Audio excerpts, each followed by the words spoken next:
Start recording. Hi, everyone. Happy to be here for session 2, to be led by Dr. Kim Potowski. We're here together, session 2. And I do record these sessions. Thank you to so many of you who were able to make it for session 1. And then so many of you were able to complete the survey. I know that was less than a week, so we really appreciate if you were able to do so. Just reconnecting as a community, how you're stepping into this space, anything you would like to put in the chat, introductions, or really thinking about what you need to leave behind to be here right now, right? You just had a full day. I'm stepping in, feeling, or I will leave. I don't know, anything you want to share in the chat. Yeah. Kim, how are you stepping in? Did you just teach, or how's your day been so far? Well, I will be teaching an 8-week course with Ohio State University online, and it starts tomorrow. So I spent my morning getting set up in the OSU system and jumping through all kinds of hoops. But now I have I'm like a Jedi, man. I got my lightsaber and I'm slicing through stuff and I'm feeling pretty good. Good. And I just visited 2 Mandarin classes today. So my brain's thinking about the character languages and how to best support those. Yeah. So we see some ideas in the chat. Thank you. Bolundi, we have Italian, right? And George, you'll be teaching the Heritage Spanish class too, right? You teach both Italian and Spanish? No, I just teach Italian. I think with Principal Guillermo, we're looking to add a Spanish teacher possibly to our school. Oh, perfect. Okay, cool. And so this was actually from last time. Today is Heritage Spanish as Language Arts, right? That's the focus of today's session. And then we will close around 3:40 thinking about the May 28th session. And so again, just an overview. Today is day 2. We have 4 required learning sessions. I did follow up with some of you who didn't make it for session 1. We just really need to confirm your engagement and ability to plan for fall of 2025. We do have a lot of resources set aside for schools in cohort 3. We had an overwhelming response, which is great. We just need to, we'll be setting up time at the end of this for you to set up a coaching conversation with me and Dr. Nancy Dominguez-Brett. We'll just meet with you 30 minutes, see how it's going, what questions do you have about programming, things like that. And then we'll talk more about the rest of the year, the assessments that will be available to you to look at your students and decide who those students will be for the first set. So, and we're in session 2, theoretical foundations 2. So that is it. And I'm going to turn it over to Kim again for session 2. Okay. Thanks, Kim. Okey-doke. Hi, everybody. Jill, just a quick note. I did put something into the Google Drive there that we will be heading to in a minute. It's in the session 2 folder. Yeah. So I don't know if you want to pre-make a bunch of copies or we can just have everybody make their own copies. I'll do that right now. Thanks. Okay, so hi, everybody. I'm seeing some of you, I think, for the first time. Who's here for the first time? You weren't here, weren't able to make it to the last session? Is that anybody? Okay, why Hernandez? I'm sorry, what is I can't see your name. I'll actually fix it. I'm Jeslan Hernandez. Islan? Jeslan. Yep, Jeslan. Jeslan.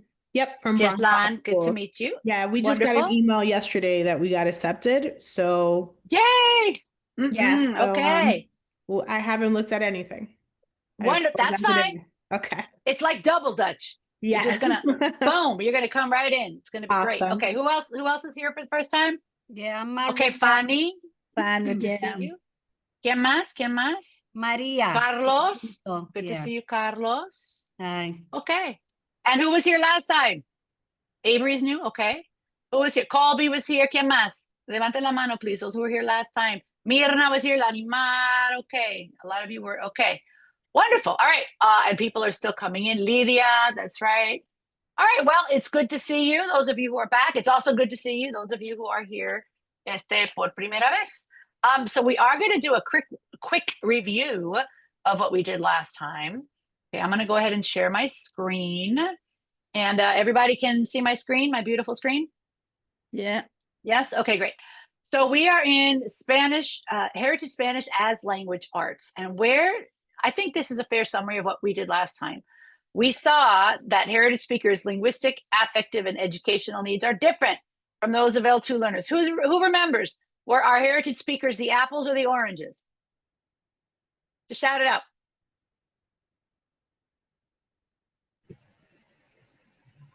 Apple. Go ahead. Apples, that's right. And then we had our little friend Haley, remember her? The Blanquita, she was the oranges, right? But then we also said that even though all our students are, fruity, I guess they're all fruit, right?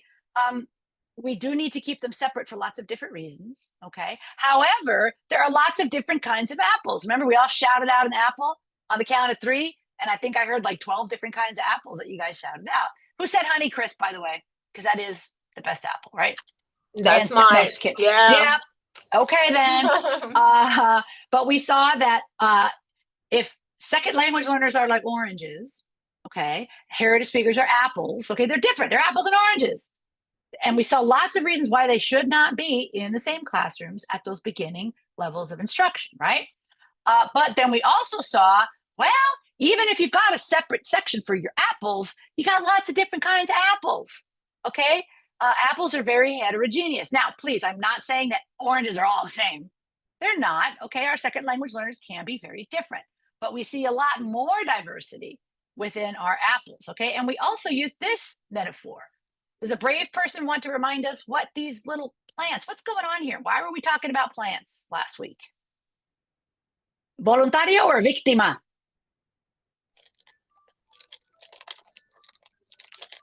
Okay, I'm about to descend upon a víctima.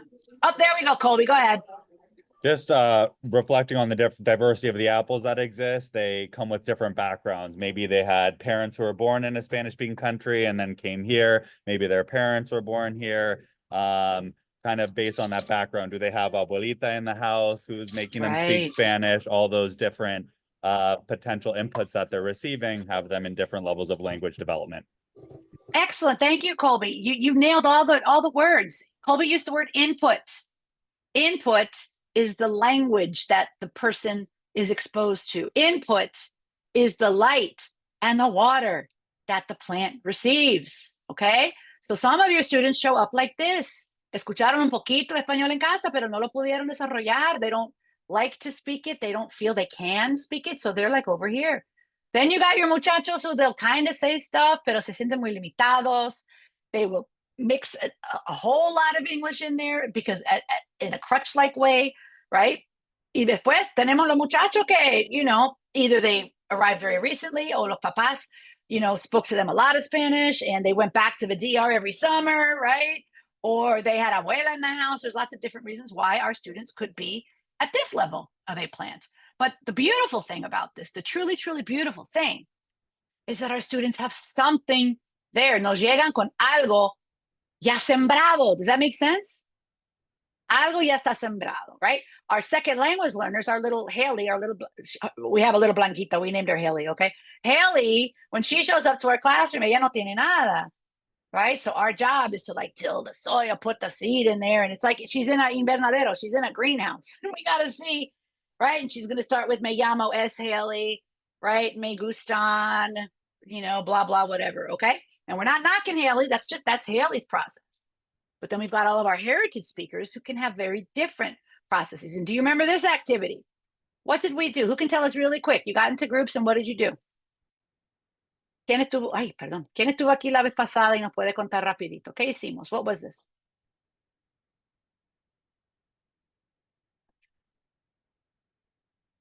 Okay, Lidia, gracias. Por nada. What we did here is we looked at how much water and sun they were exposed throughout their lives. We look at the case scenarios and we determine where are they in the continuum of learning the language Spanish. So we were able to, after our group discussion, we identified them and we placed them in this order. Thank you, Lydia. That's right. Actually, I think there was some desacuerdo, ¿verdad? Yeah. There was, yes, Ah, yes. Let's be honest, but this was where I landed on. Some of you put esta Marta underneath este Jose, right? I should have put their names here. But the idea here is that you read about their backgrounds. So this is Carolina. She was born in the US and her parents were too, right? So and her Spanish, you guys said, was probably going to be lower than this girl, right? Ella llegó a los 7 años de edad from Mexico. Right? So imagine that they're all sophomores in high school right now. They're all in your heritage class, right? You have a class for apples, for heritage speakers only. Y todos estos muchachos están ahí. And they all live very different experiences, right? So they are all heritage speakers, okay? They fit the definition of heritage speaker, which means alguien se crió en un contexto, una casa, una familia, donde estaban expuestos. The seed was planted. The seed was planted. How much light and sun it got? Bueno, eso varía mucho, right? So we got to see that you could see all of this variety of heritage speakers, right? And they have all these different niveles de plantas, ¿no es cierto? Okay, bien. We also saw some of the affective things that can happen with our heritage speakers. We saw that heritage speakers experience what we called a triple bullying. What does this mean? It means that sometimes our students, they tell us this all the time, they're out in public and they're speaking Spanish, or their family speaking Spanish, or someone they know is speaking Spanish, and they get that, the stink eye, and you're in America, speak English, okay? That's something that it's part of the reality. It's part of the affective piece of our students, right? They get bullied sometimes by teachers. Nobody in this group, of course, but lots of teachers out there will tell them that their Spanish is wrong, que su español es malo, que su español es esto y lo otro. I've been teaching at my university for 25 years. And I want to tell you that for 25 years, students have told me, man, my high school teacher made me feel so bad about my Spanish, told me that my Spanish was wrong and bad and gave me shame, right? And I'm here to submit to you all, that's not the way we want to do this. Yes, we want our students' Spanish to grow. It grows with light and sun. It does not grow with shame, right? So that's what we're going to talk about, like a lo largo de estas sesiones, okay? And then the third kind of bullying that our students are often exposed to is maybe the saddest one. It's from their own family members, laughing at them, calling them no sabo kids. Have you heard this term, no sabo kid? Okay? People think it's cute. Haha, you're a no sabo kid. That ain't cute, okay? My students will tell me later, that really hurts, like my own people telling me this, right? Like, what am I, less Latino because I don't know Spanish? Let me ask you something.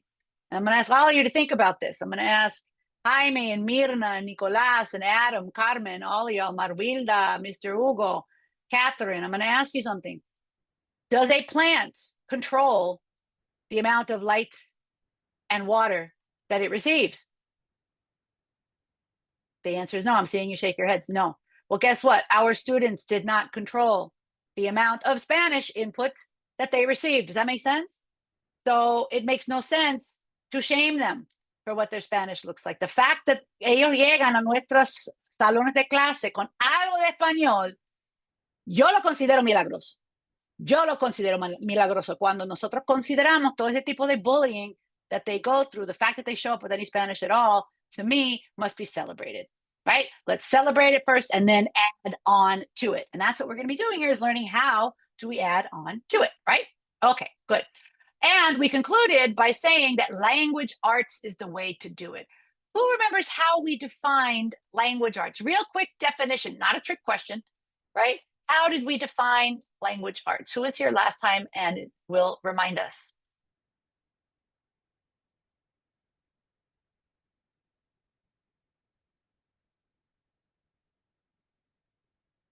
Amy, you were here last time. Sorry. I remember you and your name. You're up, girl. I believe that it has to do with the question that you asked us when you asked us, when you went in your home country, what did your Spanish class look like? And we Yes. said that it had little to do with grammar and more to do with culture and literature and Yes. like that. Thank you. Thank you. Raise your hand if you went to high school in the United States. Raise your hand if you went to high school in the United States. Okay.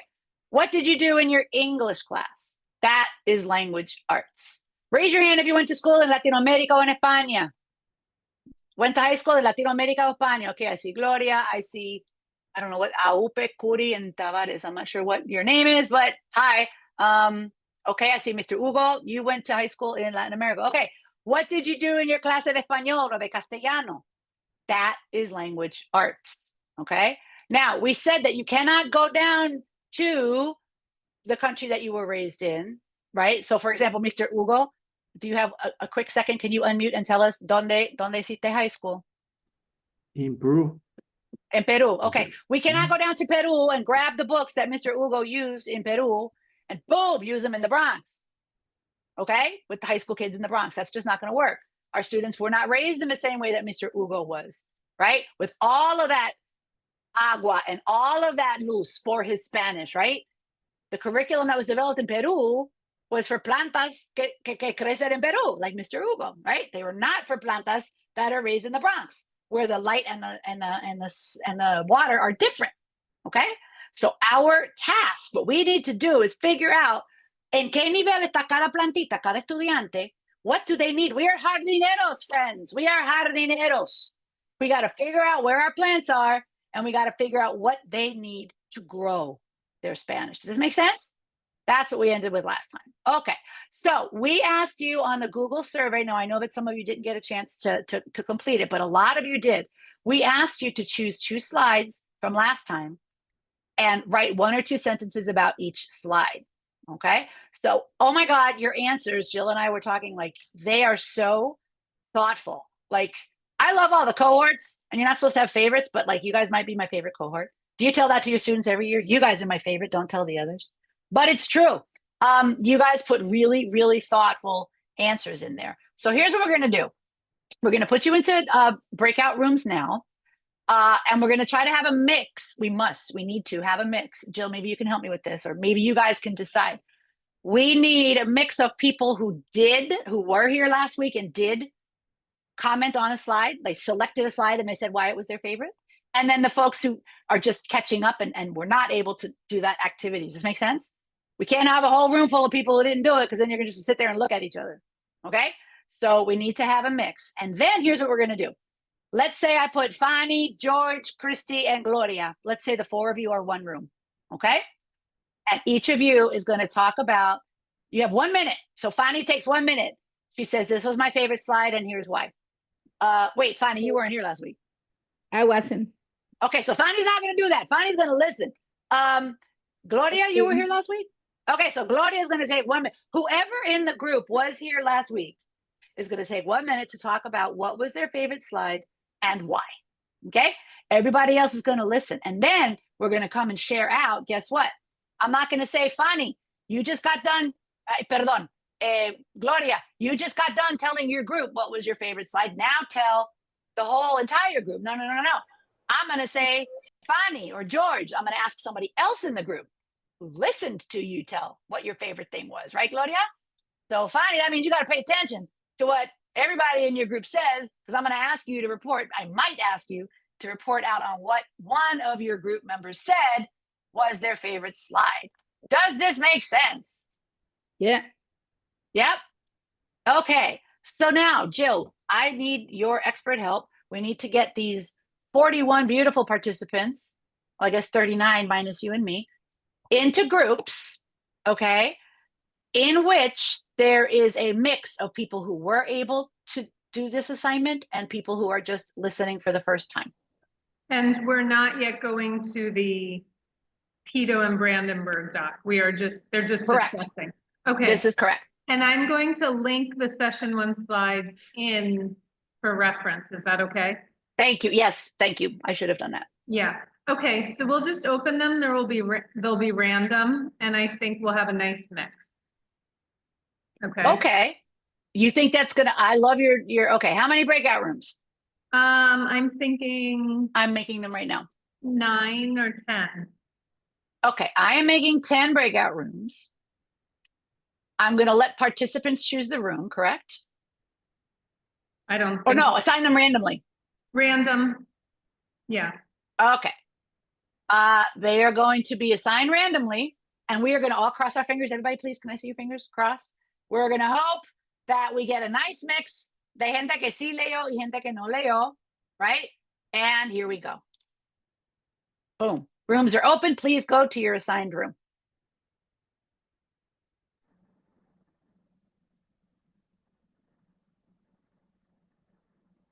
So that means if we do this right, it should only take about, we're gonna give about 10 minutes, I think. Yeah, and I'm looking and every room should have everyone, there's some people who attended. Yeah, Wonderful. Wow, so that the finger crossing worked. yeah. Hi, Haiti.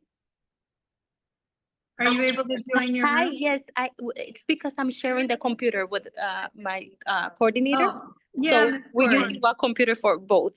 Okay, so you should be in the same room, right? Yes, yeah. Okay, so I'm gonna move you to the room with Room 10. room 10. Okay, I'll move you now.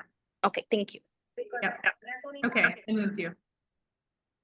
Okay, do we think I said 1 minute each, but they're always gonna take more time, which is great. We're back. Okay. So I didn't get to go to every single room. Jill started at the bottom, I started at the top, and hopefully everybody got maybe eavesdropped on at least once. I'm going to ask 3 different groups to just share out what somebody else in your group said was their favorite. And did we get a good mix? I think we did. I think the finger crossing worked, y'all. I think, okay, wow. Man, I'm going to get y'all the finger crossed for me next time I need to refinance my mortgage, okay? All right, so I'll tell you this. I heard Mr. Ope Rogers. Where are you, Mr. Ope? There you are. Had a wonderful comment. I love this word that he used about the plantas. And he used the word nourishment. And I got chills when he said it. What are the different types of nourishment that each plant needs? We see all these different plants out there. You wouldn't treat an orquídea the same as a helecho, the same as a, you know what I'm saying? I don't know a lot of, you guys are going to think I'm some kind of master gardener, and I'm not. I just really like the analogy. You've got to think, what is the nourishment? We got the light. We need good conditions of light. We got the water. We need the exact amounts of water. What else do you need? The soil. ¿Qué es lo que tiene la tierra? It's got, like, I don't know, minerals, I guess. Fertilizer, abono. I don't want to go too far with that analogy. I'm not saying we need to put, popo in our classes or anything, but you know what I'm saying. What is the abono? ¿Qué sirve de abono para nuestros estudiantes? Para que crezca tu español, para que crezca tu autoestima, right? Para que crezca su conocimiento de cosas interesantes, which brings me to Raquel. ¿Dónde está Raquel? She had a comment about, there's so much rich literature out there from the DR, from Puerto Rico, from these countries where our students hail from. Why are we looking at grammar? Like, y'all are going to think I hate grammar, and I want you to know I love grammar. I love grammar probably more than anybody you know. Like, I do. I love grammar. I'm just not convinced that grammar should be front and center in these classes, right? And Raquel spoke very convincingly about, man, you get us like a 16, these aren't her words, but like you get some 16-year-old kid to read something from the DR, right? They can see themselves reflected o su familia en el texto. Like, I would much rather do that than have them poder identificar lo que es un pretérito y lo que es un imperfecto. All day long, right? I see a lot of heads going like this. Okay. Finally, Rumari's, where's Rumari? Did I say that right? Rumari. Asked a very good. Come on. Rumari. That's what I'm saying there. There's a Y in there. Rusmairis. Rusmairis. I know y'all laugh. It's Rumari- very Dominican, guys. Come on. I know it's Dominican. I can tell who's Dominican in here from your names. I'm willing to bet Yeslan is Dominicana también, ¿verdad? ¿Viste? See? Okay. So the comentario de Rumairi is can somebody be in between? Like an apple, orange apple, like a hybrid apple orange, right? And I don't like to, split hairs about these definitions of who's native, who's heritage, who's L2, who's like, I don't think we get very far with that. What I like is to give the plants what they need. Llámalo como tú lo quieras llamar, okay? But give them what they need. And if what's best for a student, remember our little friend Carolina? She was the one que nació en Estados Unidos y los papás también. Ella entendía español. She's the one, remember? She used to sit there and watch. Oh, somebody's got to mute, please. She used to sit there and watch Pasión de Gavilanes every night with her abuela, remember? So she understands Spanish, right? But she doesn't speak it, okay? If you think esa niña would feel more comfortable in a second language class in Spanish for oranges with our little friend Haley, then that's a decision that, you should make, looking closely at her and what she needs, okay? My default, however, is to try to get everybody over into the heritage piece, right? For some of the reasons that Raquel pointed out earlier, right? Maybe we don't need to focus so much on pretérito imperfecto. Maybe if you do a lot of reading, the pretérito imperfecto will come in through the side door, right? That's the hope anyway. So what I would like now is to hear from 3 different people. I don't want to hear what you said was most important to you. I want you to comment on something that one of your group mates said was an important thing for them from the slides from last time. ¿Quién es el primer voluntario o la primera voluntaria? I could share. Thank you, George. Okay. Ms. Cortez said that about the plants and in her teaching experience, there were times when, I don't know if it was the school or other teachers in her many years of teaching, where they would see a student's work and think of a student and think, this student is not a heritage speaker. Maybe they weren't writing so well or speaking so well in the class. But she didn't want to give up on that student, like assessing what the student really needed, and found that there could be more heritage speakers or students who would benefit from the heritage speaking class over the second language acquisition class, even if they weren't speaking or writing at a specific level when they were first being looked at. Wow. Interesting. How true do you all think the following statement is? When our students are in, let's say they're in 8th grade and they're being evaluated for their Spanish class that they're going to take in 9th grade. For how many of our students is that the first time they've ever been evaluated on their Spanish, right? So we're seeing something that I hear this all the time. Profe, that was the first time I ever wrote anything in Spanish, right? So George makes a very good point here. Or George, I'm sorry, who was it in your group who made that point? I saw Ms. Cortez. Ms. Cortez. Okay, where's Ms. Cortez? There she is. Okay, so what Ms. Cortez is I think saying, right, is that when we first evaluate them, if it's the first time they're being evaluated, or they're nervous, or they just didn't know, or mil cosas pueden pasar, that they give us something to evaluate that doesn't really reflect not only what they really can do, but also what they will be, right? Their potential. And we're kind of stuck with it. If you ask for a little parrafito, which I tend to recommend, quick and dirty, get a parrafito escrito about something. Make sure it's something that they get fired up about. I don't know, say something like this. All schools should take away kids' cell phones when they walk in the classroom. Oh boy, they get worked up and they got something to say about it, right? Un parrafito with their opinion. It's quick and dirty. It can't measure everything, but you get a lot of information, right? Pero puede ser que ese muchacho writes something and it doesn't really reflect their whole. Is that what you were saying, Ms. Cortez? Yeah, and that's what I said. And I also add, for example, Women History Month, right?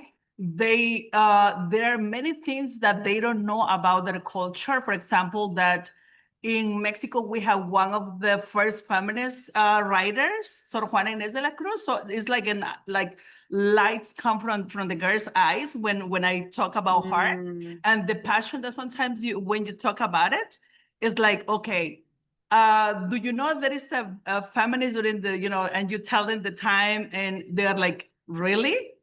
And, right. that makes you like think that you have to expose them in their own native language, a variety of topics in science, literature, when I show them reading about Jose Hernandez, a little boy from Mexico, and became an astronaut, and then, also the things that he has to go through when he get to the NASA. Like, okay, you are the person who's cleaning, cleaning, not the person that is in engineering. So all these kind of things that you bring in short readings, the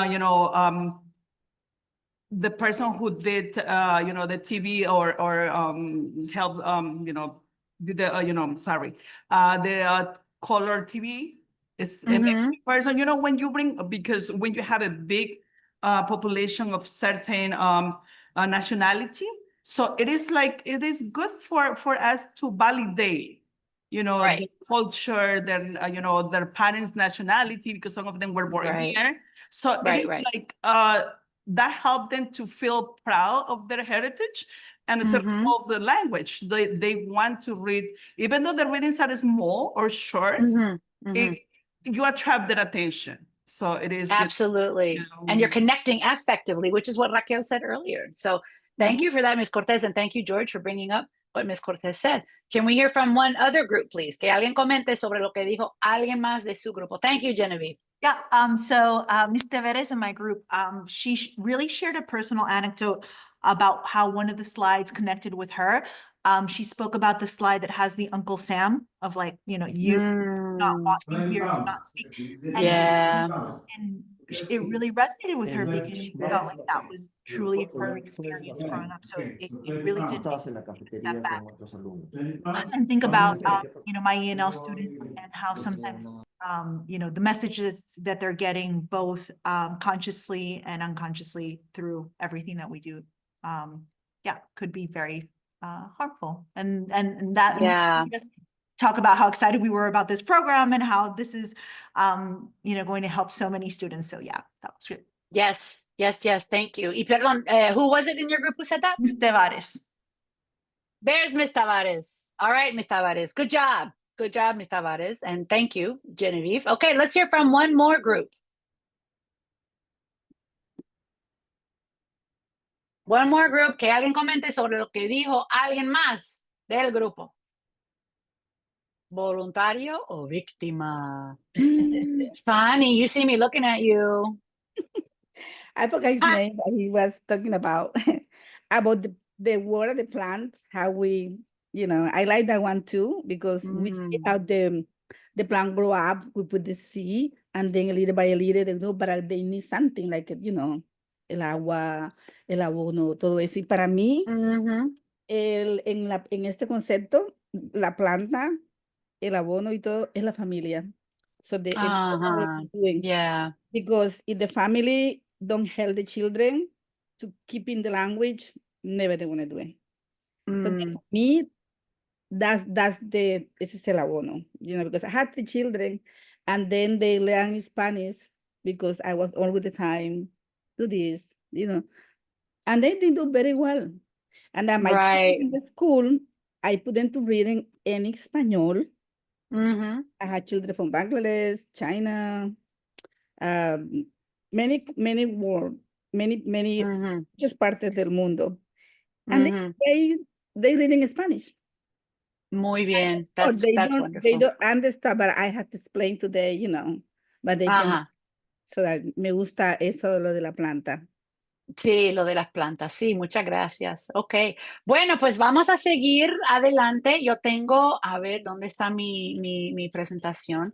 Ok, aquí está mi presentación. So let me share my slide again. So thank you again for your very, very close reading of those slides. And you made some great comments. And then the other thing that hopefully about half of you who are here today pudieron hacer, ¿no? Para hoy, we divided you up.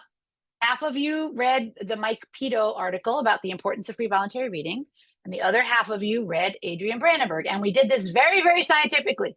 We said if your last name was A through M, your last name ended in A through M, so Ms. Cortez, Ms. Marlin, right? You would read the Mike Pito article, isn't that right? And then if your last name was N through Z, so Mr. Weinberger, Mr. Rivera, Mr. Rogers, right? You would have been assigned the Adrian Brandenburg article, correct? Right. So what we're going to do now is we're going to get into we're going to cross our fingers again, y'all. And here's what we're going to hope. We're going to hope we get a mix of people who read Pito and people who read Brandenburg. Okay? Now we're going to spend a few minutes at the beginning when we put you in the groups, because it really won't work if I got 3 people who read Pito and 1 person who didn't read anything because they weren't here. Or, 3 people who read Brandenburg and 2 people who didn't read, right? We really do need the mix here because we're going to all contribute. You're going to share what you learned. And it says here, see instructions in Google Drive. So I'm going to share, I'm going to share with you right now what this is going to look like in Google Drive. Okay, we have, the document is going to look like this. Okay, and you're gonna, I think, Jill, I don't know if you're gonna have them copy it to their computer, or are you going to be able to make like 10 copies of this for them, whatever? I made 10 my copies already. Yeah. You guys, Jill Schimmel is like, I think she has clones. I think there's like 5 Jill Schimmels running around New York City.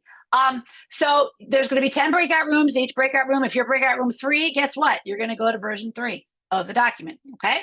Las personas, dos or however many, okay, que leyeron Mike Pito, put your names. Las personas que leyeron Adrian Brandenburg, put your names, okay? You're going to spend 10 minutes, right? Listening, so the people who read Mike Pito will talk about what they learned. What is punto número uno that they said? What is punto número dos that they said about the Mike Pito article? And what is one question that they had for Mike Pito, for the author? But guess what? You know who's going to write this? Not the people who read Mike Pito, the people who did not read Mike Pito. So guess what? All of you who didn't read anything because you weren't here, you get to be an equal participant. You get to listen to the people who read Mike Pito. Okay, you're going to listen, basado en lo que les cuenten les compañeros, there's my inclusive language, que sí leyeron Mike Pito. Does this make sense? So people who read the Mike Pito article, you have a big responsibility. You're going to help the people who didn't read it escribir punto número uno, punto número dos, y una pregunta para el autor. Does this make sense? Now, what if there's 2 people in the group who read Mike Pito? And let's say Fanny read Mike Pito and Genevieve read Mike Pito, right? And George is in the group with them. George is like, I don't know. Should I write Fanny's question for Mike Pito, or should I write Genevieve's question for Mike Pito? I don't know. The group can vote on one question. We just want to see one question para el autor. Does that make sense? Or if you really can't decide, go ahead, write them both. I ain't going to be mad at you. And then after 10 minutes are up, we're going to move to the Adrian Brandenburg article. Okay? Let's say we're in a group. Let's say Josue and Mirna and Raquel read Brandenburg. They are going to talk about Brandenburg. And let's say Colby, Chrissy, and Gloria did not read it. They are going to listen carefully, and they're going to write down here together, punto uno, from what their compañeros just told them, punto número dos, about the article, which their compañeros just told them, and then una pregunta that they like, right, para la autora. This is so exciting, you guys. Does this make sense what you're going to do? I am super excited. Okay. So I said paso uno was 10 minutos, paso dos was 10 minutos. That's a total of 20 minutos. But we're going to give you a little bit of cushion at the beginning. Why? Because we want to be sure that we don't have a group full of all Pitos or a group full of all Brandenburgs, okay? So I think we're going to conclude this activity at about, what do you want to say, Jill, about 5 minutes before the hour? Yes, and I need to make sure everyone has access to the folder. Sorry. Okay, we will just give that a few minutes, and I'm writing down in my notes here that we will conclude at 2:55 p.m. my time, which is 3:55 p.m. your time, right? Yes. So please update, refresh. Everyone should have access to the session 2 folder. And there are 9 documents in there. And oh, 9? Okay. I'm sorry, 10. 10 documents plus the readings are shortcutted in there. Oh, God, Jill. Honestly, Jill should help me get my next mortgage too. Okay, I'm going to put you into, should we do the same 10 rooms, Jill? Do you think we'll have luck with that? I think so. The same people got to know each other in the first time. The problem is in some groups, there's only 2 people, and that would necessitate that one person has read Pito and one person has read, you know what I'm saying? You know what? Here's an idea. What do you guys think of this? To make it more likely that we have people who've read each, what if we reduce the number of rooms to 8? What if we do that? I'm going to make 8 breakout rooms, okay? You're going to be assigned randomly to these 8 rooms, and I think there's a better chance with 4 or 5 people per room that we'll have at least one person who read the Mike Pito article, and we'll have at least one person who read Brandenburg. I'm not going to get greedy and say it has to be 2 and 2. As long as one person read it, we are good. Does that sound good? Fanny and Colby nodded their head. So did Genevieve. Okay, that means we're good to go. Yes, Lan también. She looks ready. Okay, I'm going to go ahead and send you off. So you know what you're doing. You have, we're going to say 20, 25 minutes, right? For you to talk about these two articles and write down the main points. Are you ready? Who's ready? Vámonos. Vamos pa encima. And there we go. And we're going to come in and eavesdrop on you, okay?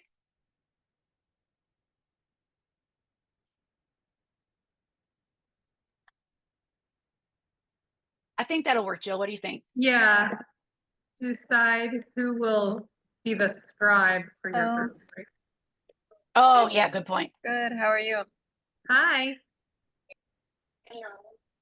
Hi, I will just need to be in room, which room is this one? Six. I'm sorry. Okay. Oh, yeah, because you're with Miss Corey. Okay, hold on. Still I'll move you to room 6. Thank you. Thank you. Oh, that's going to be a big room. That's fine. Room 7 only has 4 people. I'm a little worried about that. Should I move? Should we move room 8 into room 7? Or like 2 people from 8 move them into 7? Well, room 8 is only 3 people. No, wait, that's 4 people. I think it's 4 okay. people. You think it's okay? I'm gonna pop into room 8, see how they're doing. Okay. Okay. I'm going to pop into So- 7. What was it? A through M read. So it looks like it would be 2 who read each, right? That's what we hope for, but I don't know who was here. I can't remember who was here and who wasn't. So, but yeah, no, it does look like it's pretty distributed alphabetically, right? Yeah. Hi, Adam. Adam and Holly are assistant principals, so they might be on other Oh, meetings. wonderful. Okay, that's fine.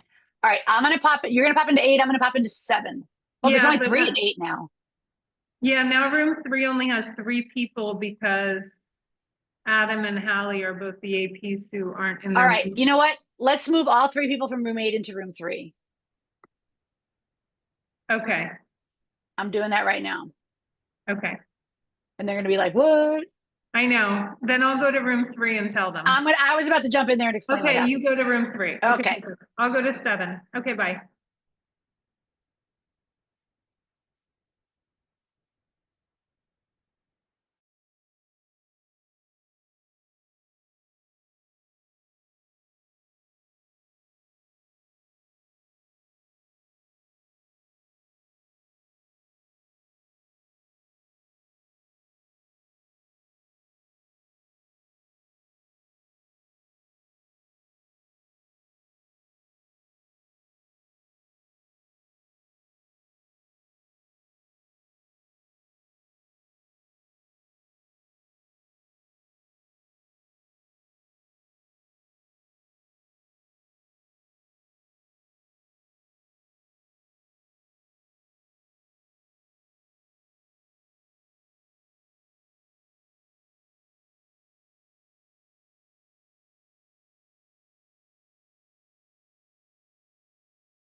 Hi guys, I was in room 8. How do I go back to room number 8?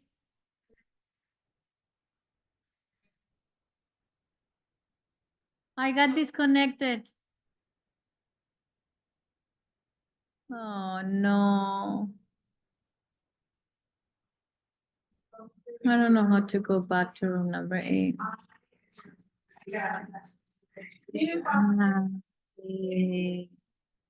¿Te salió, niña? ¿Entendiste? Ok. Se me desconectó y tenía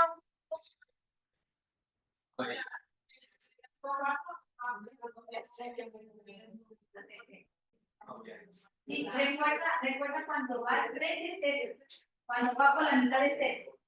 ¿Entiendes? Por eso mira. Este es negativo, pero dice como, por ejemplo, que amamos con negativo 1, ahí va el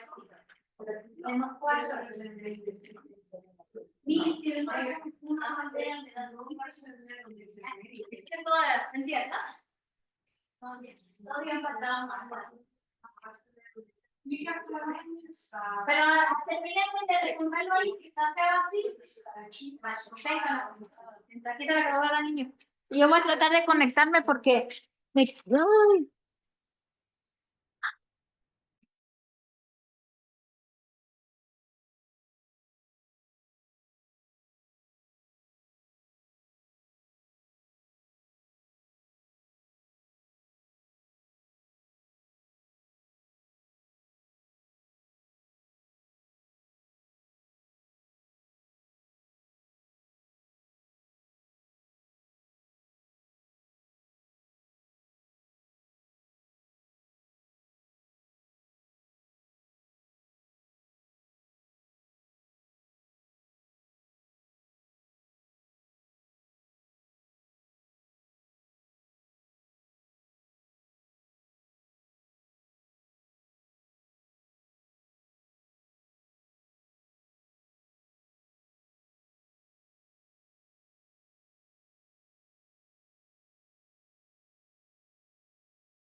So I'm talking to Marwilda, Ingrid, Leo, and George. Great discussions.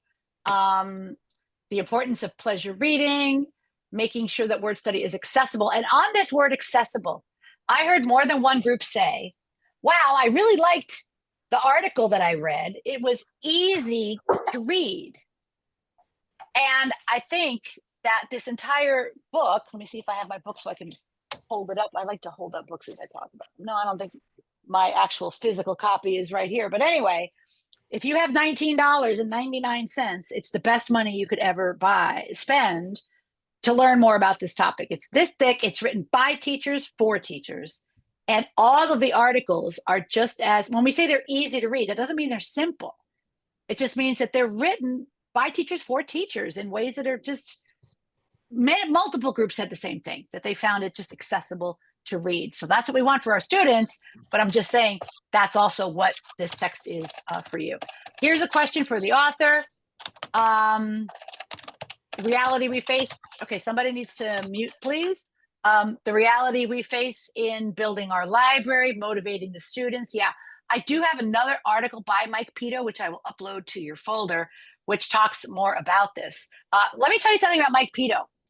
That man is a magician, okay? He takes a bunch of students who don't want to read, and they will grab a book during free voluntary reading, and they will hold it upside down and stare at him like, dare me, I dare you to make me read, And he does these little things all throughout the year that turn the students into readers. Maybe not all of them, but most of them. He manages to grab them. Like he told us one time, I have him beam into my online classes a lot on Zoom. And he says, I'll get up there and I'll start reading a book and I'll make some stuff up. And I'll be like, y entonces y llegó el ladrón y pasó eso. And the kids are on the edge of their seats. And then he closes it and he puts it away. And they're like, ¿qué pasó? ¿Qué pasó? And then he's like, well, you got to go read it. And then they go and they grab the book. And then they're like, Maestro, that wasn't even in there. And he's like, yeah, I just wanted to get you to read, right? Another thing he does, he has little stickers, right? There's green, yellow, and red stickers. Student picks a book and is reading the book. If they really, really love it, they put a green sticker on the back. If they were like, yeah, I didn't like it so much, but somebody else might like it, it gets a yellow sticker. If the student's like, you know what? I got halfway through this book and I didn't like it, he teaches them it's okay to abandon it.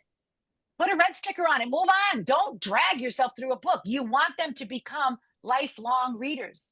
And when he sees a book has 3 red stickers on it, guess what? Gone. Pulls it out of the library, replaces it with something else. He's got so many wonderful things, little tricks like that.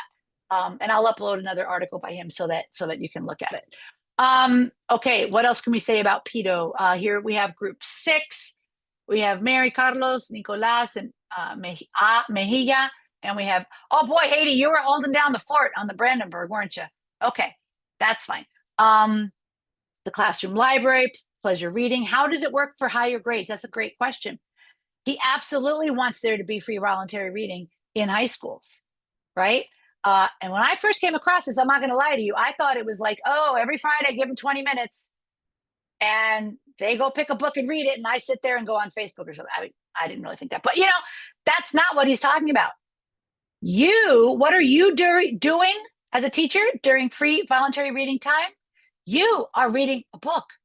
The students should see you reading a book, and you should come in de vez en cuando y contarles, bueno, lo que yo estoy leyendo ahora es este libro, and it's about this, and it's about that, right? What if your student doesn't have a very high reading level? You've got to find a whole bunch of books that they can read. I'm working on my French right now. A friend who came from France bought me, she just won a prize, Annie Ernaux. Guess what? I can't read this. And I'm not going to sit there and struggle. You know why? Because that's not pleasurable.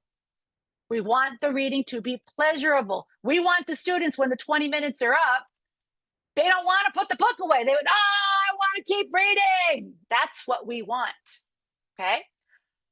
So that's part of how we can get this to work for the higher grades. And P.S., it's not just you go read and then that's the end of it. He does do different kinds of assessments, right? He sits down with students. He asks them, ¿de qué va tu libro? ¿Qué está pasando en tu libro ahora? And if he sees the student can't answer or isn't engaged, then he says, you know what? Abandona el libro. Abandónalo. Busca otra cosa. Does that make sense? He really wants to get them hooked on these books. And I'm going to spend another 5 minutes here before we move into our final activity for the day, thinking about the Brandenburg reading. Let me jump over to group 4. Here for Brandenburg, we had Colby, Catherine, and Fanny. Okay. Brandenburg. Usar textos y recursos de clases como inglés, historia. Let me ask you all a question. Who's the English teacher in your building? Do you know them? Do you know the English teacher in your building? Go hang out with them. They're going to be your new best friend. Okay? Go find, well, friends, plural. Go find who your English language arts teachers are. I'm not saying that our heritage language Spanish classes should be, réplicas en español de exactamente lo que están haciendo in their English class. But you can get really good ideas from the English language arts teachers. Why? Because what were they trained in? Language arts. Okay? And that's what we've been saying here. We should be basing our programs on. But most of us, I'm going to bet, like we said last week, did we get trained in language arts? Did we go to college to study how to be language arts teachers? No, we did not. We went to college to learn how to become world language teachers, which is wonderful and it's necessary, but it doesn't get the whole job done, right? For estudiantes que nos llegan con plantitas ya crecidas, right? We learned how to till the soil, plant the seed. We learned how to do that, grow a new language with our little friend Haley. Me llamo es Haley, right? Now we've got these students who have a range of abilities and we need language arts. Go hang out with your language arts colleagues. And in fact, Adrienne Brandenburg mentions in some of her work, you know how you get your PD money sometimes? Who gets PD money and sometimes gets to go to a conference? Anybody? Ingrid, Mirna, Amy, Jacqueline, do you get to go to conferences sometimes? Like AATSP or ACTFul? No, you don't get to go to ACTFul. NECTFul? I know y'all go to NECTFul. No? Kim, I will direct them to the document from New York State that says that administrators should set aside funding for teachers to attend conferences and join professional organizations. And I do hope that all of you join NECTFul in February of 2026 here in New York City. And we have had heritage strands, at least 10 workshops focused on heritage for the past few years. Thank you, Jill. That's an amazing opportunity for y'all. So not only should you be doing that, but what Adrienne Brandenburg argues, what do you think about this? Raquel, Mirna, Yeslan, what do you think? She says, see if you can get some of your PD money and go to an English language arts, right? I mean, why not? Or go, look on their pages, see what they're doing. Talk to your language arts colleagues. I think if you approach your principal, if your principal has agreed to sign you up for this program, I'm sure there's some way you can find out to get some prep time to hang out with that English language arts teacher and see what they're doing. Porque imagínate, if they're studying las introducciones, las transiciones, whatever, en esa clase, y tú lo incorporas en tu clase de español para hablantes de herencia, imagínate, you're reinforcing. So cuando el muchacho vuelva a su clase de inglés, they're like, oh, I know how to do this. I'm doing this in my English class. And let me tell you, when the students come through our heritage program at my university, and sometimes they come back and they visit, right? They're like, hey, profe, how's it going? I was in your class 400 years ago, blah, blah, blah. You know what the best compliment I get is? The best compliment I get is, you know what? I was in my sociology class or I was in my criminal justice class and I was writing a paper in English and I just write better now. I'm just a better writer now. Now, I know que también creció su español. Estoy segura, yo tengo la evidencia de que creció su español también. But the fact that you can get them to be better critical readers and critical writers is super important, okay? Let's see qué más tiene aquí el Grupo 4 about Brandenburg. Utilize other classrooms in your school. Absolutely, okay, that's great. Here we are with Grupo 3. We have Jacqueline and we have Mr. Rogers. Reframe high school, yes, absolutely. A curriculum. Okay, this we can talk about more. Adopting a set curriculum definitely helps to have a backbone, but somebody's group, I'm trying to think whose group it was that I just was eavesdropping on, and you were talking about the importance of making sure the curriculum is plugged into each student. Like that is super important. And sometimes you need to desviarte un poco del libro de texto, right? In order to incorporate the students. All right. ¿Qué más do we have from Adrienne Brandenburg? This is from Genevieve. High engagement text, absolutely. Yep. Plan like a language arts class. That's it. That's it in a nutshell. You are language arts teachers. Punto. Punto. You are a language arts teacher. You might not have known that when you showed up today, but you know it now. You're not just a Spanish teacher, you are a language arts teacher. And what Adrian says is the sooner you figure that out, the better, right? The sooner that you start incorporating that approach into your teaching, I think the more pleasurable it will be both for you and for your students. Okay, y aquí estamos con el, I thought it was Grupo 5 that we closed, but I don't know what we got going on here, but here's Mirna. And we have, okay, we'll do some more work on that. Anyway, wonderful work. Un gran aplauso para todo el mundo. Thank you. So did you enjoy the, it seems like you really enjoyed the Brandenburg and the Peto reading. Do we want to get maybe one more word about, one more thing? If I said to you, I can forward one question either to Adrian Brandenburg or to Mike Peto, who's going to be like, ooh, I want it to be this question. Who's got the burning question? Alguien? Because I can't actually hit them up. Come on, let me show off, you guys. Somebody tell me a question that you have for Brandenburg or for Peto that you really want answered, and I will go ask them. We can try to zoom them in. They're both, I haven't met Mike actually, but Adrian, I'm sure would zoom in from Colorado for us. Oh, absolutely. But I want to show off first. I want to show off that I know them. So who's got a question? Who wants their question to be asked? All right, I'm going to go in and pick at random one of y'all's questions, and I'm going to send it to whoever you asked it of. Okay, so the final amount of time we have about 20 minutes left, right, Jill? Because then you're going to do some closing stuff? Yep. Okay, fabulous. We're going to finish up thinking about what it means to have a sociolinguistically informed perspective. And I've got a bunch of rocks here. Why do I have a bunch of rocks here? And what is a sociolinguistically informed perspective? Okay, I'm going to take a step back and ask you, what are the 5 largest Spanish-speaking countries? Now, I don't mean kilometros cuadrados. I mean like the populations. What countries have the most Hispanohablantes, Spanish speakers, on the planet?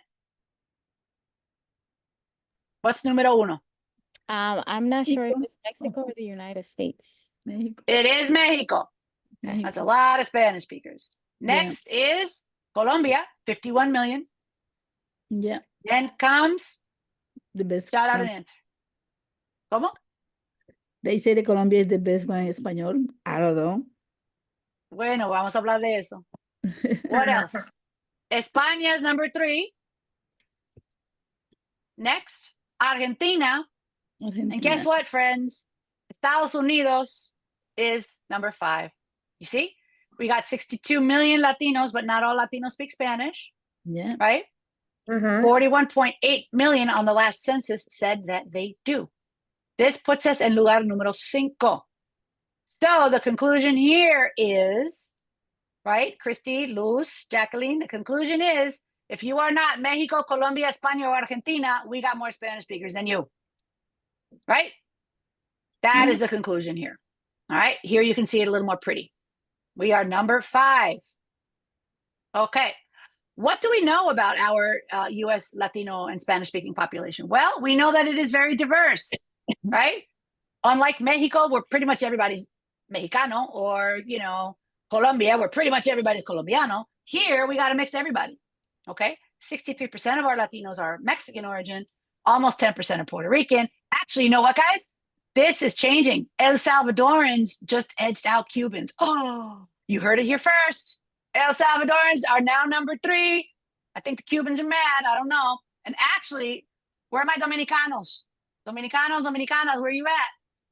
You're really close on the tail for number 3 also. Okay?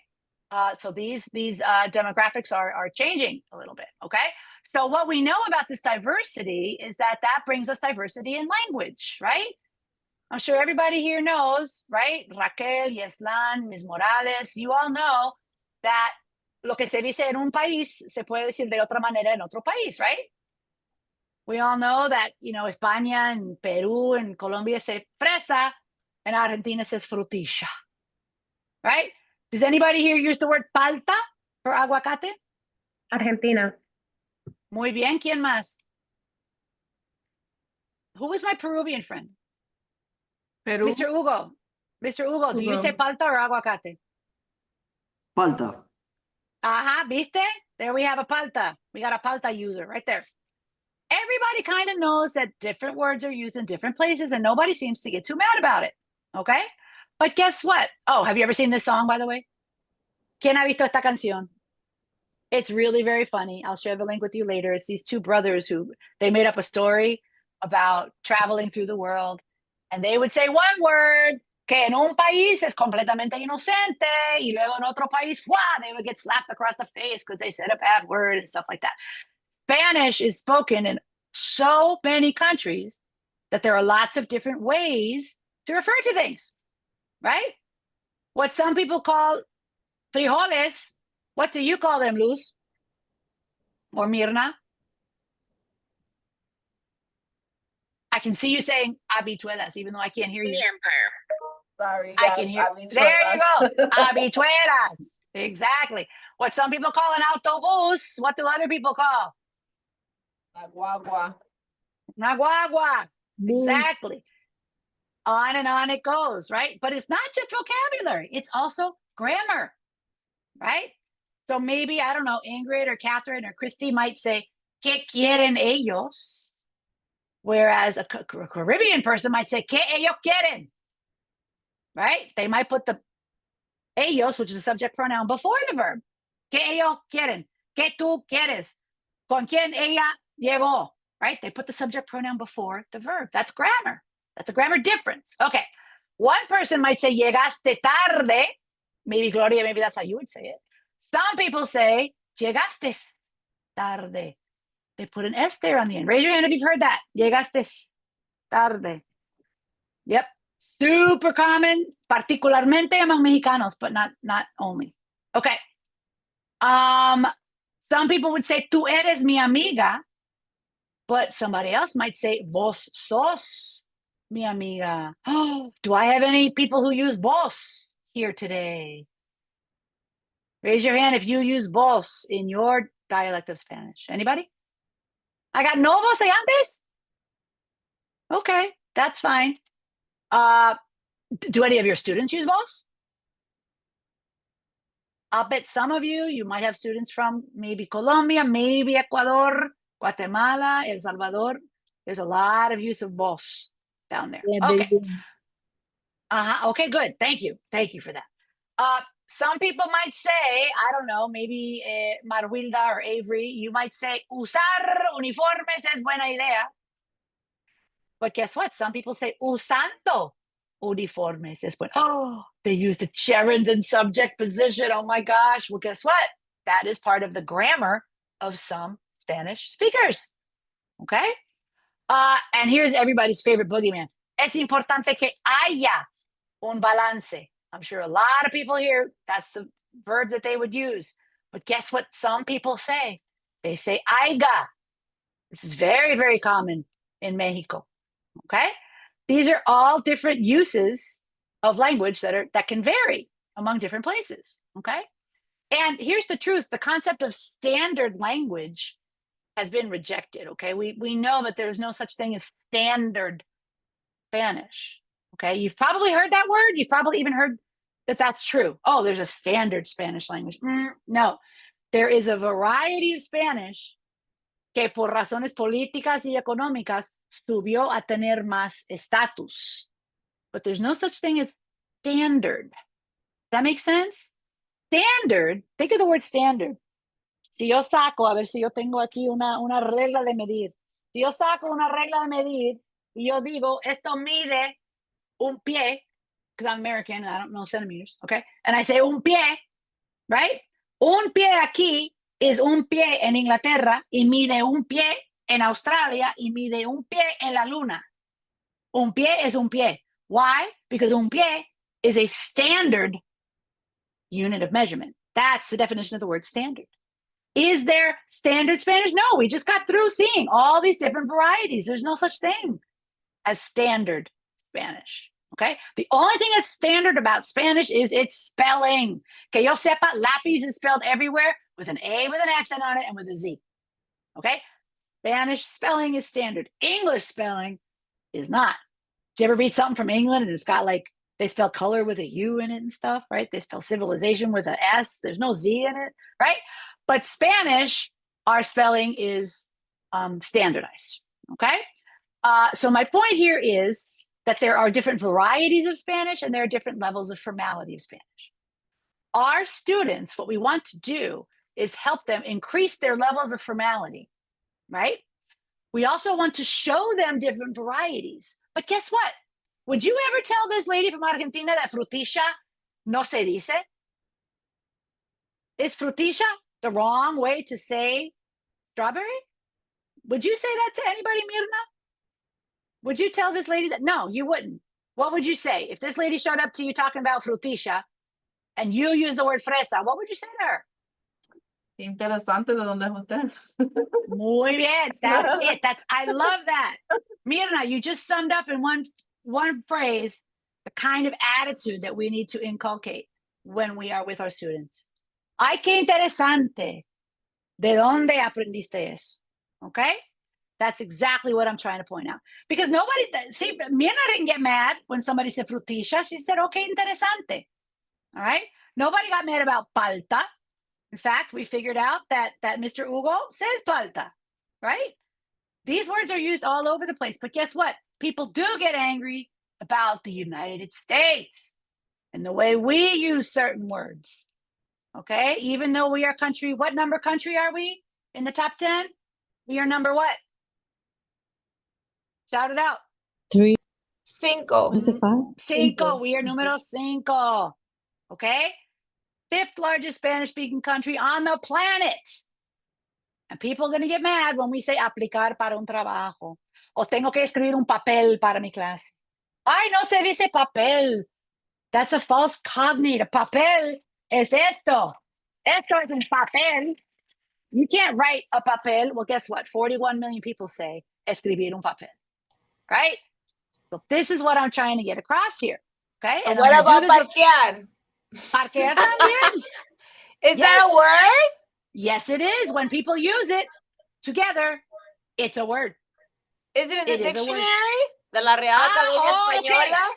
Not everything. Okay, you want to bring out the RAI. Okay, give me a minute. We're going to get to the RAI in a minute. Okay?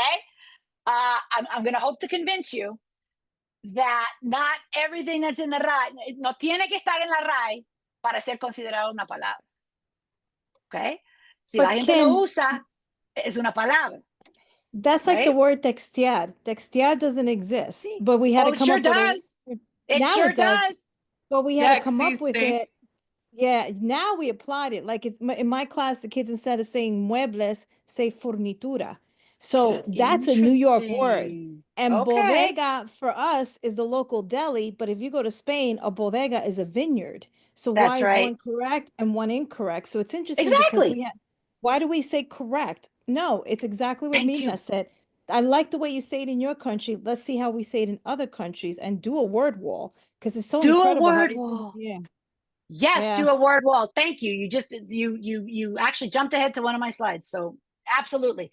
I just want to give you one more example before we move into Raquel's idea. Okay. And you all are asking excellent questions. Thank you for asking these questions. What about parquear? What about textear? That's not a word. Is it in the dictionary? Hold all those wonderful, wonderful thoughts for just a moment, because I've got one more example I want to give you. Okay. I was raised on Long Island. Anybody else from Long Island? No, I told you last week. George, where are you from? Merrick till I was 9, Floral Park till 18, and now I'm in Jersey. So. Okay, all right, Merrick. I'm just gonna call you Merrick. Okay. Anybody else raised on Long Island? Who was raised in New York? Whoop, whoop. Lottie's raised in New York. Okay. Who was raised in the United States? Okay, there we go. In the United States, what do you call this thing that you get in and it moves you up and down in a building? Elevator. Very good. Yeah, not a trick question. It's an elevator. And what do you call this thing in the back of your car that you put your stuff in? Trunk. Very good. Well, we're in English still. Oh, trunk. Now, do you know what nobody ever told me my entire life on Long Island? Nobody ever said to me, or even when I went to college in St. Louis, nobody ever said to me, hey, Kim, You better stop saying elevator and trunk. You better start saying lift and boot, because that's what they say over in the UK. And you want them to understand you in the UK, don't you? Nobody ever said that to me. Why not?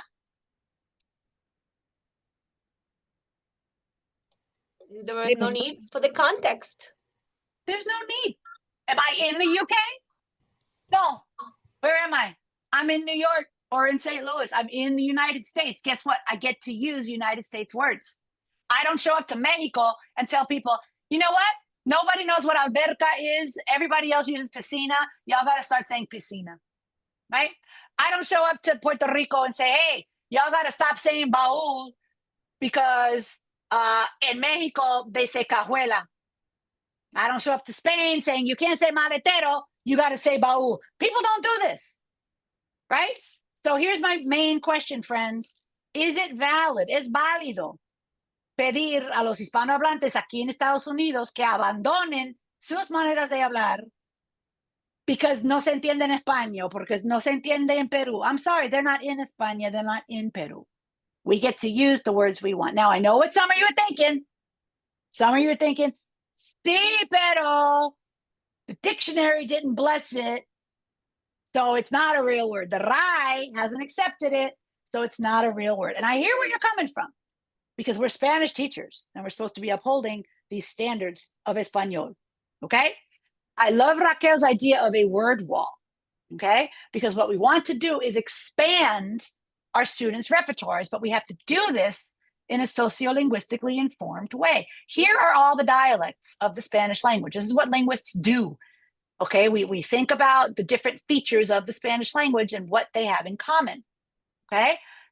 Here's just, I'm showing it to you in a map, and here I'm showing it to you with this kind of chart. Here's what I'm suggesting to you guys. This right here, do you see it?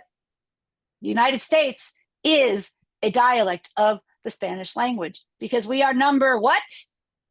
Out of top 10, where are we? Yes, we are number 5. Yes, we are number 5.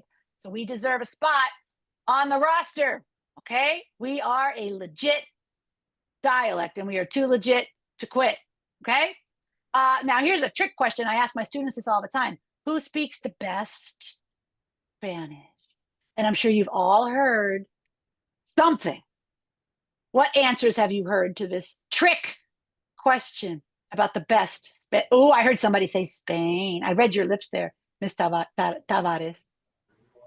I read your lips. You said Spain, didn't you? Yeah, okay, I saw you. All right, what else? What other? Guatemalan. You've heard that Guatemalans speak the best Spanish? Okay, what else? Let's hear 2 more. Colombia.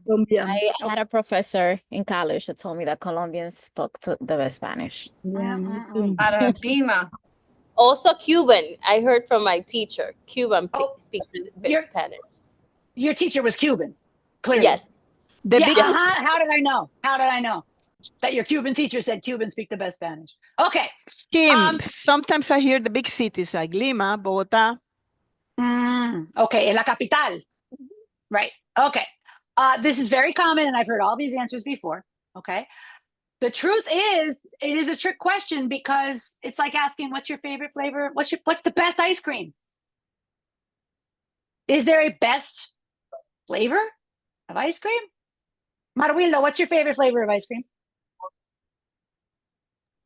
Vainilla. Vainilla. I'm writing that down. All right, Catherine, what's your favorite flavor of ice cream? Vanilla. French vanilla. I know, I need something different. That was too similar. Chocolate. Gloria, what's your favorite flavor of ice cream? I love, es que I love, perdón, me encanta el de dulce de leche. Okay. So, Gloria likes dulce de leche. That's her favorite. And Maruilda, her favorite is vainilla. What if I said to Maruilda, you know what? Vainilla es incorrecto. Y dulce de leche es correcto. Vainilla is less good than dulce de leche. You'd be like, that's silly. What if I said, Maruilda, vainilla is incorrectly done dulce de leche. Vainilla isn't following the rules of dulce de leche, so it's incorrect. You'd be like, Wait a minute. Vainilla is following the rules of what? Preference. Vainilla. It's the Right? person's preference. Well, favorite flavors of ice cream is the person's preference, but that's correct. And we would never say that it's incorrect. We would never say that vainilla is incorrectly done dulce de leche. We would say vainilla is vainilla. It's not trying to be dulce de leche. Does this make sense? This is what we sound like when we tell students, tu español es incorrecto because you said aiga, or because you said fuistes, or because you said la rufa está liqueando, or because you said parquear. Okay?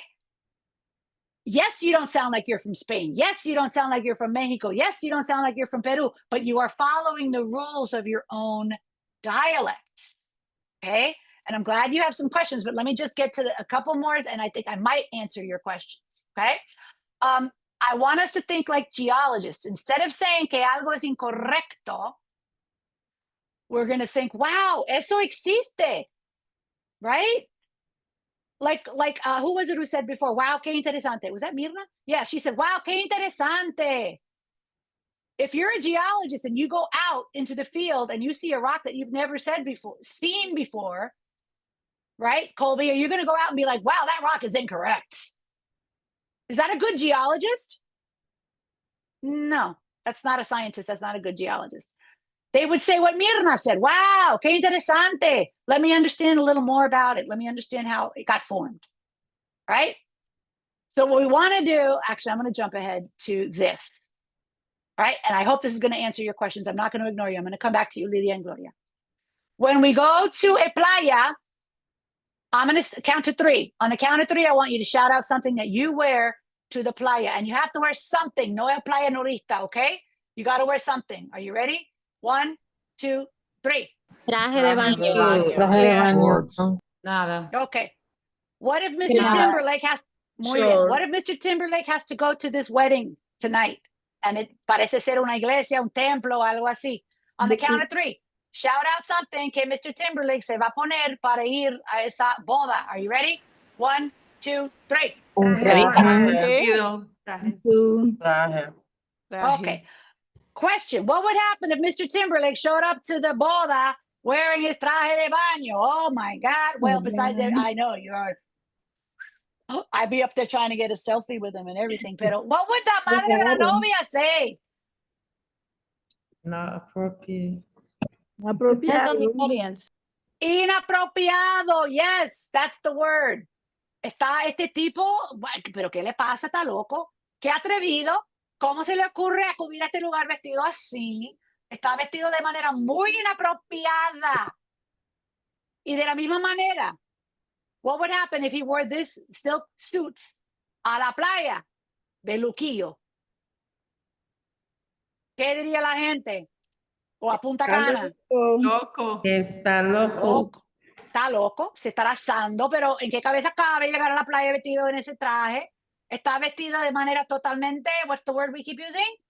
Inapropiada, right? Now here's the most important question I'm going to ask you in this whole 2-hour class. Are you ready? Can you call a bathing suit incorrect? Would you ever use the word incorrect to describe una prenda de ropa? ¿Puede ser una prenda de ropa incorrecta? No. No, the worst it could be is what? Inappropriate. Inappropriate for that context. Okay, guess what, friends? Nuestros estudiantes nos llegan con un español de la playa. Okay, there's lots of reasons why we don't have time to go into it, but that's what they got. They show up with a bathing suit. What is our job? Should we shame them and say, ay, mío, quítate eso, quémalo, I never want to see that again. ¿Cómo te atreves a llegar aquí a mi salón de clase con un traje de baño? Fuchi. Po, take it off. No. What if we said instead, ay, mijo, at least you're not naked. This is great. We got something to work with. All right, ven, te voy a llevar a Macy's. Vámonos, vente, vámonos para Macy's. And we're going to give them a shirt. We're going to give them los zapatos de vestir. We're going to give them the corbata. And guess what? It takes time to learn. Yes. It takes time to learn a vestirse bien. No se va a meter la camisa en el pantalón. Se va a equivocar de pies con los zapatos. He's going to put the tie on his head. He don't know how to tie it, okay? It takes a while. But do you see the difference instead of shaming the student and telling them to get rid of their traje de baño, which by the way, they will need every time they go to the beach, they need a traje de baño, don't they? Instead of that, what are we doing? We are ampliando su vestuario. We are adding things through language arts enrichment. Okay? So think about it. Look in his closet. In his closet, his Spanish closet, solo playa de ropa tiene. Look at his English closet. Ajá. Su English closet tiene ropa de playa y ropa de boda. Why? Porque se crió aquí en Estados Unidos. And every time he had to go to a boda, and by now you have figured out, I'm not talking about bodas y playas. I'm talking about communicative events. I'm talking about writing an essay. I'm talking about giving a presentation. I'm talking about talking to an elder stranger. They know how to do this in English because they've been going to school in English. They did not learn how to do this in Spanish, and that's where we fit in, not with pretérito imperfecto. We fit in with rich language arts curriculum. Does this make sense? I got one more slide for you that I hope drives home this point, and then we'll take your question. I show this to my students, by the way. I say, y'all know who Tupac was? You've heard of Tupac? They go, yes, we know who that is. We've heard of him. I'm like, okay, this is usted Pac. And this is what we're going for. I stole this from the internet, by the way. I didn't make it up. So that's what we're going for. They are both necessary. They're both important, but our job is to add to what students have. And I love the idea. Who had the idea earlier? Was it Haley? Was it Genevieve? Who had the idea of who said the word wall idea? Raquel. It was Raquel who said the word wall. Word wall is a great idea. Put a boda and put a playa. And this way, when the students say textear or parquear, sometimes we don't even know if it's boda or playa, but we are still validating. Does this make sense? The things that our students are saying, right? At the same time that we are pushing them to grow. I want this to be very clear. I am not saying todo lo que digan, todo el tiempo está bien in every context. Write how you want, where you want, when you want, with who you want. That's not what we are saying, right? We are saying, let's respect and validate lo que nos traigan los estudiantes, and then let's build on it. Let's take them to those closets. Let's fill out their closet. Let's fill out their Spanish closet. Does this make sense? Right? And we talked about that book giveaway. Guess what? I'm going to give a free copy. I made you choose one book, right? That you were going to get for free if you completed the questionnaire. Do you remember? Well, guess what? I'll just give you all 4 of them. How about that? You were so awesome today. Yep. You get all 4. Woo! This is an Oprah moment, everybody, because you were so amazing today. So I think what I'll do now is stop sharing my screen. Jill has a few things to wrap up with, but I think there were some questions, but I don't know if I already answered them. Let's go with Lydia. Hi, my question has to do, I love, you had in our previous class, you had said about, you drew the comparison about an English class, an ELA class in Spanish, and also in English. We will all focus in literature and in reading. And I grew up in Venezuela, and I went to school over there up to was 17 years old, so most of my high school. And I know that we were learning Castilian, Castellano. So, and I love all that you're saying, but is there, I appreciate about the text, the contextual that you've done, but when it comes to writing, and you mentioned also, is there a one way of what is considered the correct way? That's an excellent question. And the answer is no. I would like to share this with you. Castellano y Español are the same thing. Some countries call it. Yep. Some countries call it Castellano. Some countries call it Español. The usted Pac version, the boda version, okay, and Colombia might look different from the wedding Spanish in Spain, which might look different from the wedding Spanish in Ecuador, which might look different from the wedding Spanish in Puerto Rico. That's why your question is a good one, and the answer is complex, okay? What is formal Spanish in Puerto Rico, somebody in Spain might say, oh, no me gusta, right? So there is no one ring to rule them all. What there is, en cada país, hay maneras más formales y menos formales de comunicarse. Now, here's something that's true. Las maneras más formales tend to have a lot of overlap entre los países. Okay? So if you're using un español formal de Venezuela, chances are very good that ese español se va a aceptar como formal en una boda en otros países. Does this make sense? But there is not one sole way. And that's what makes our job so like frustrating, but also awesome, right? Porque hay muchas maneras de comunicarse, muchas maneras. Thank you. Sí, sí, excelente pregunta. We may have time for one more question before we turn it over to Jill. I think somebody had a burning question, but I think maybe my Tupac answered it. Go ahead, Gloria. Okay. Oh, no, I'm sorry. I don't have no question, Kim. Just to add to the fact that many teachers are talking about what is the correct way to tell the kids. We have to remember that language is constantly changing. If it doesn't change, it doesn't evoluciona, se muere. Right. So Yep. that's one of the things that I keep, remembering every time I hear my students. As you say, I teach, and I also all the time ask them, like, how do you say in Ecuador, in Peru, to learn? And I expose all of them. How do they say in different Latin American countries, along with, the Spanglish? Excellent. That's a fantastic respuesta. Y perdón, I don't see your name. I see it's Cortez, but what's your first name? Gloria. Gloria. Okay, thank you, Gloria. That's a great question because the students often they want to know what's the correct answer, right? Yeah, We and can tell people. them. We can tell them. Yeah. Mira, yo soy de México. Yo soy de Perú. Yo soy de X país. We're not all going to be experts on all 27 countries.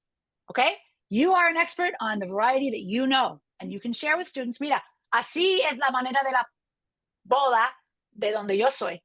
Habrá otras maneras también que se consideran formales de la boda, académicas, whatever we want to call it, en otros países. We're going to learn about as much as we can, y no hay respuestas absolutamente correctas a lot of times. Thank you for that question. Now, Gloria, you did have a question, right? La otra Yes. Gloria, perdón. The other one, yes.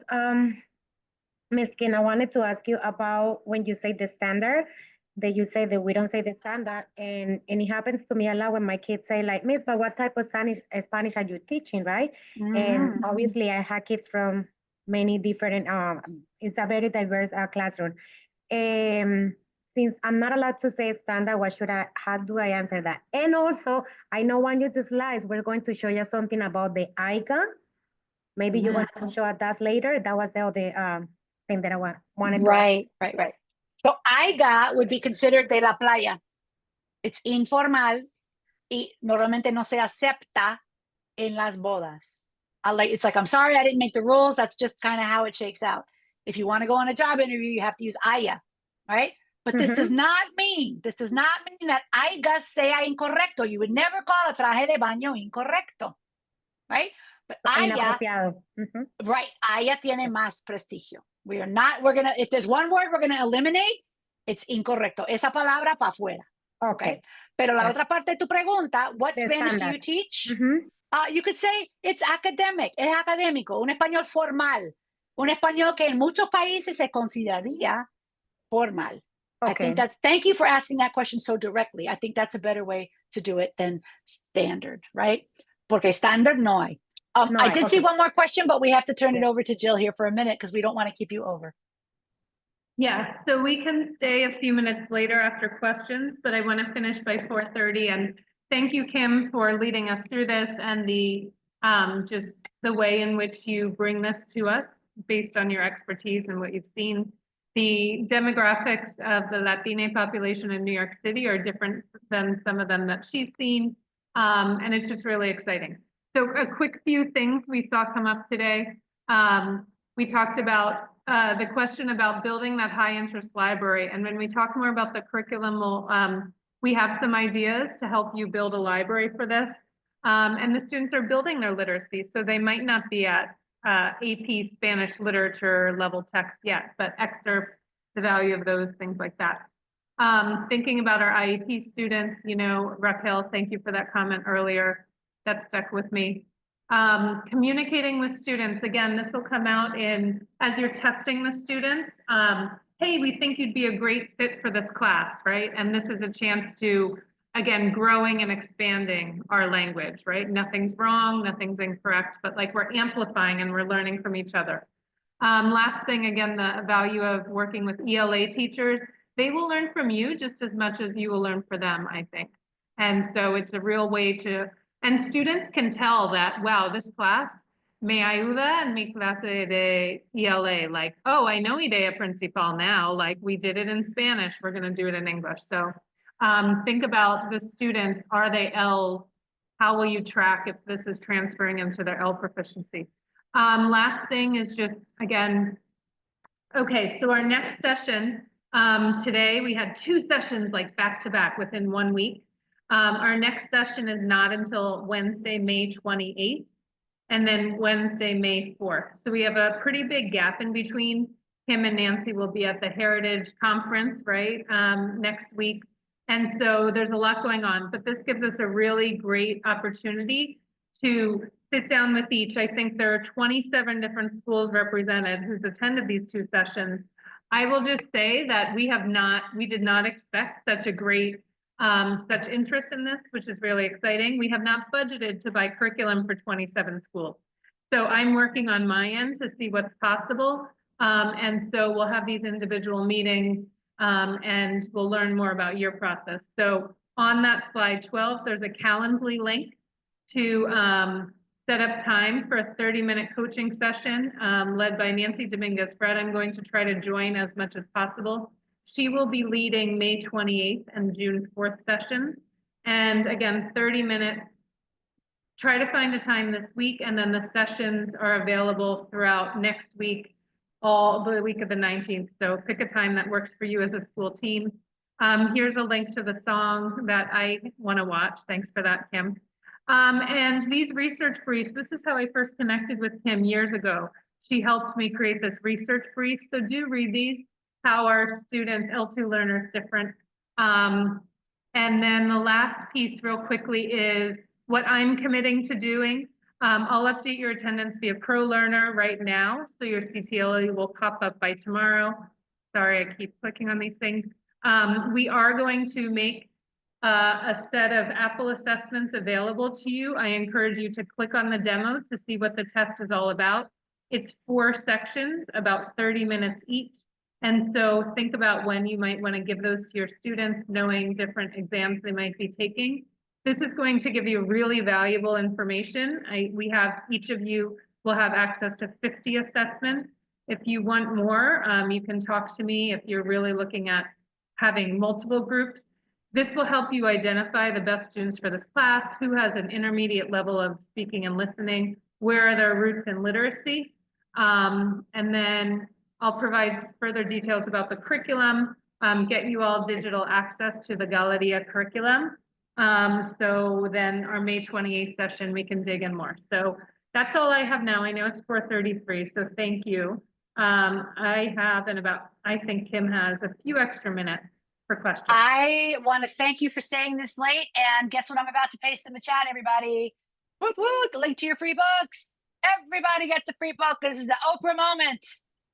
And I'll put those in the folder too. Now I set up the tiny URL, cohort 3, Heritage Cohort 3.